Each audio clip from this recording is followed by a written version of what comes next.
pederasta y coprofílico, la repugnante historia de Albert Fish, el abuelo caníbal que mató a más de 150 niños. Los escalofriantes asesinatos de El Hombre Gris conmocionaron al mundo por su crueldad.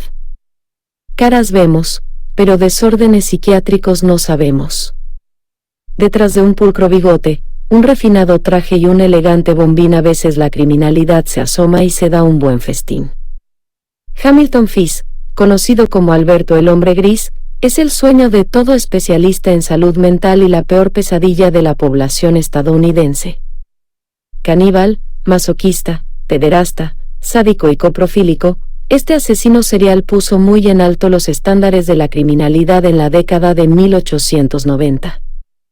Sus múltiples trastornos mentales y filias lo llevaron a convertirse en uno de los homicidas de niños más despiadados del siglo XX y su incalculable crueldad lo condujo hasta su terrible final en 1936, cuando fue condenado a morir en la silla eléctrica. Pasaron más de 8 décadas desde que el cumplimiento de su pena capital, pero entre las mentes de los ciudadanos estadounidenses aún quedan despojos de indignación y terror al recordar a este abuelo asesino que cobró la vida de más de 150 niños. La historia del crimen en Estados Unidos es también la pavorosa historia de Fish, y aunque a veces desenterrar el pasado no sea una buena apuesta, existen relatos que, por más que se escondan, siempre luchan por salir a la luz. Esta vez es el turno del sanguinario hombre lobo de Wostirie. Sus inicios, una obsesión por el dolor.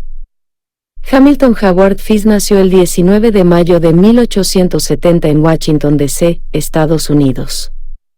Desde que era tan solo un niño fue azotado varias veces por la muerte, la cual no solamente le arrebató a su padre a la edad de 5 años, sino que también lo puso a prueba con el fallecimiento de uno de sus 3 hermanos. Su madre, Ellen Fish, no pudo soportar lo que vino después del inesperado infarto que le produjo la muerte a su esposo, así que tomó una drástica decisión, que, sin duda, cambiaría el futuro de Hamilton para siempre. Para 1875, las paredes grises, los castigos físicos y las burlas incesantes ya eran parte del intrincado mundo del futuro asesino.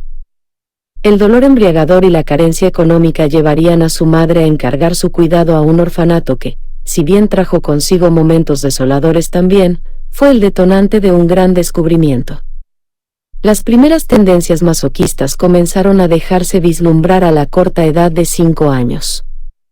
Los informes de aquella época describen a Fish como un joven problemático, cuyo mayor deseo era sentir dolor.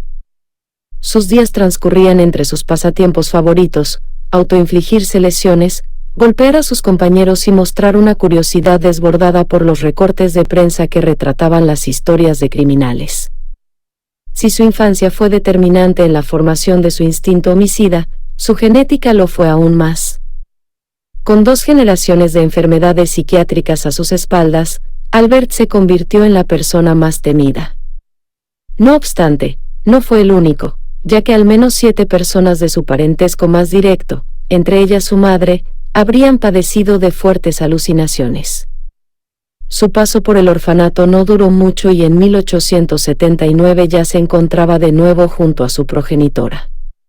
Sin embargo, lo que para algunos fueron 4 años, para Fish constituyó tan solo el inicio de una amplia e interminable etapa de exploración y descubrimiento de sus más oscuros deseos. Me excitaban sus olores y sonidos, es la escueta, pero reveladora frase con la que el vampiro de Brooklyn describió ante los jurados de la audiencia el perturbador episodio de su vida. Sus particulares aficiones y su controvertido actuar delictivo antecedían la llegada de su éxito criminal. Una pasión por los delitos. Empecinada en sacar a su hijo de un mundo que consideraba repulsivo, Ellen impulsó a Fish a contraer matrimonio con una joven 9 años menor que él.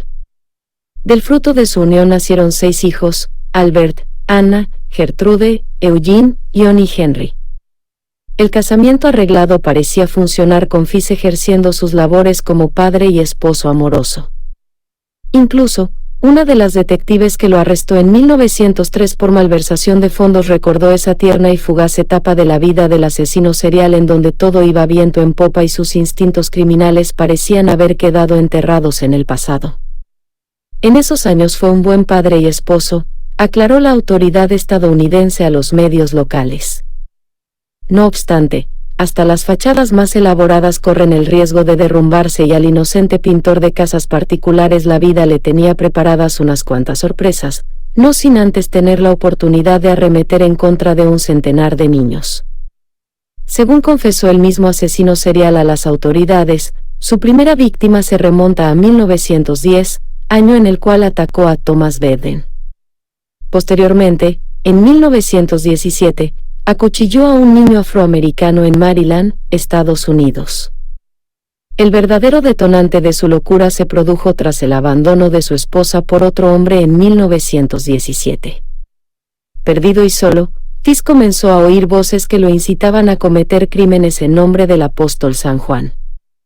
En una montaña de pistas sin resolver, incertidumbre y dolor fueron acumulándose las víctimas de Fisk y aunque sus crímenes son incontables, también lo son inolvidables. El nombre Billy Gaffney aún retumba en los oídos de quienes fueron presas del terror infundido por Albert.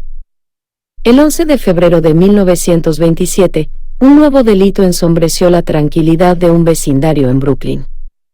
Al parecer, un hombre de complexión delgada, cabello y bigote gris raptó a un niño de 4 años llamado Billy Gaffney mientras se encontraba jugando afuera del apartamento de su familia con un amigo. A día de hoy, el cuerpo del menor no fue hallado. El inicio del fin de El hombre gris. Pese a que se le atribuye la responsabilidad de un centenar de abusos y asesinatos, el afamado caníbal solamente pudo ser juzgado por uno en particular, el homicidio de la pequeña Grace Bad. Un anuncio en el periódico sería el inicio de la pesadilla de la familia Bad. Todd, el hermano mayor Grace, publicó un aviso con el que buscaba conseguir empleo. Fue solo cuestión de tiempo para que una gran ola de muerte disfrazada de oportunidad laboral llegara a la puerta de su casa. El abuelo asesino no solamente se obsesionó con la niña de 10 años al acudir a la dirección residencial de la familia, sino que orquestó un macabro plan para ganarse la confianza de los padres y finalmente sacar a Grace con la excusa de ir a una fiesta de cumpleaños. Para infortunio de todos, Grace nunca regresó a su hogar como había prometido que lo haría.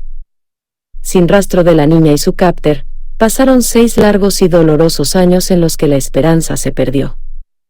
Fue una misiva enviada por Albert la que le confirmó a la familia lo que para esa época ya temían.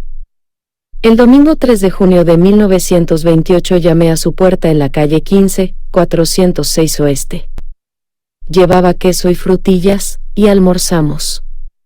Grace se sentó en mi regazo y me besó. Con el pretexto de llevarla a una fiesta, le pedí que le diera permiso, a lo que usted accedió. La llevé a una casa vacía que había elegido con anterioridad en Westchester. Inició la carta con la que el fallecido asesino trataría de exculpar sus crímenes. Cuando llegamos, le dije que se quedara afuera. Mientras ella recogía flores, subí y me desnudé, continuó la carta, sabía que si no lo hacía podría mancharme la ropa con su sangre. Cuando todo estuvo listo, me asomé a la ventana y la llamé. Entonces me escondí en el armario hasta que ella estuvo en la habitación. Al verme desnudo, comenzó a llorar y trató de escapar por las escaleras. La atrapé y me dijo que se lo diría a su mamá. Las palabras del asesino entraron como misiles en el corazón de los seres queridos de Grace y arrasaron con toda esperanza e ilusión de ver a su pequeña. La confesión que vino a continuación fue el inicio del fin del apodado hombre lobo de Wostirie. Como pataleó, arañó y me mordió. Pero la asfixié hasta matarla. Luego la corté en pequeños pedazos para poder llevar la carne a mi habitación. Me llevó 9 días comerme su cuerpo entero, sostuvo en el explícito y crudo relato. ¿Justicia para las víctimas o recompensa para el asesino?